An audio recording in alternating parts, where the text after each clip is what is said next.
Where are you on your eating disorder recovery journey? Are you still knee deep in the trenches in that dark place, or have you made some progress, but perhaps you're feeling a little bit stuck? Or are you flying with food freedom? Now, in this podcast episode, I'm going to talk about the 5 stages of eating disorder recovery. Now, these are not set in stone. These are created by me from anecdotal evidence from the therapy room, but I believe there's a lot of truth in them. See where you are, see if you relate. I'm Harriet Frew. This is the Eating Disorder Therapist Podcast. Thank you for being here. I support people to overcome disordered eating and find peace with food. I had bulimia myself and have been fully recovered for over 20 years. And do check out my Food Freedom app. If you're looking for more support, it's currently got 20% off. The link is in the show notes. Great value, a brilliant deal. I would highly recommend. So let's dive in. Stage 1 of eating disorder recovery. The honeymoon phase. So an eating disorder usually starts out with the purest and noblest of intentions, with no awareness or a desire to walk to the deepest, darkest paths that potentially lay ahead. It's often a health kick or a brand new sparkling eating plan that promises weight loss and miracle body changes in days. So it begins with so much promise. You feel in control and superhuman, as if you found the perfect plan to solve all your problems. Compliments maybe flow your way in abundance, and you have a distinct purpose that neatly categorizes the time blocks of your day. And others may wonder if you've taken things a little too far, but you'll be enthusiastically and genuinely assuring them that you're on a health kick and life has never felt so good. Okay, stage 2. The darkness descends. So the golden aura of the early phase begins to fade. You can't quite pinpoint, though, when did the tables turn from satisfying control to starting to feel anxious and preoccupied. So whereas the early stages of food focus brought a welcome project of self-improvement, you now feel obsessed and hungry. You find yourself dreaming and planning eating episodes from dawn till dusk with little room for other thoughts. You feel cold. Your sleep is disrupted.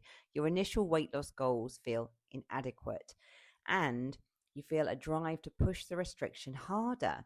And body image peace feels further away than ever before as the goalposts have moved. You can't concentrate on work and you're becoming increasingly withdrawn. And you found yourself experiencing a gnawing, overwhelming hunger that is terrifying. You're paralyzed by the fear of weight gain and loss of control around food. You want to change and you don't. Ambivalence runs high.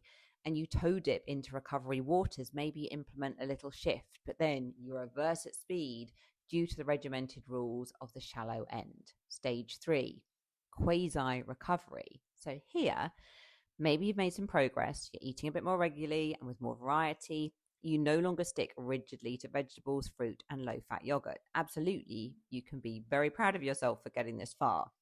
But it's not easy to engage with these practices when the eating disorder brain rules in force. Food rules are still quite pronounced and ruling daily life. So you say you might be still gym obsessed or counting macros or have strict timings around food.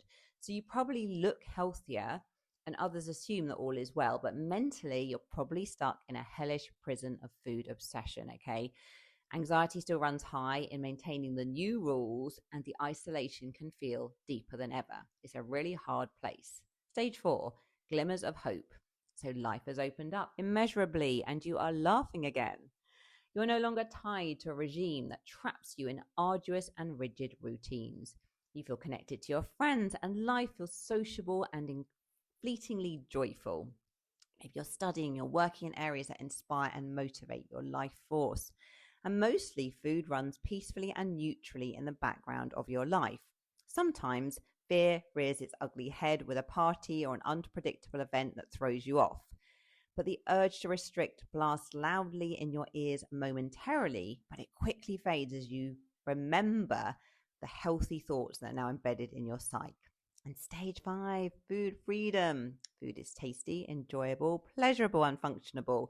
You effortlessly combine health goals with spontaneous eating with a high degree of self-trust and peace.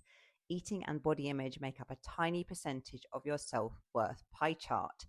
And your life is now overflowing with interests inspired by your deepest values and dreams, and you are busy building your life and channeling your passions into areas that light you up from within. You're in satisfying and emotionally close relationships, which bring a combination of deep connection and fun, and your baseline state is peaceful. What do you think about my stages of recovery? Where are you now? Are there stages you might add in or take away? Do let me know in the comments. I would love to know your thoughts. Thank you so much for listening and watching the Eating Disorder Therapist podcast. Do subscribe on YouTube for more videos. Do follow, rate, and review if you're listening on Apple or Spotify or one of the other platforms. And do check out my Food Freedom app if you're looking for more support. 20% off at the moment. I look forward to sharing another episode with you very soon. Thanks for listening. Bye for now.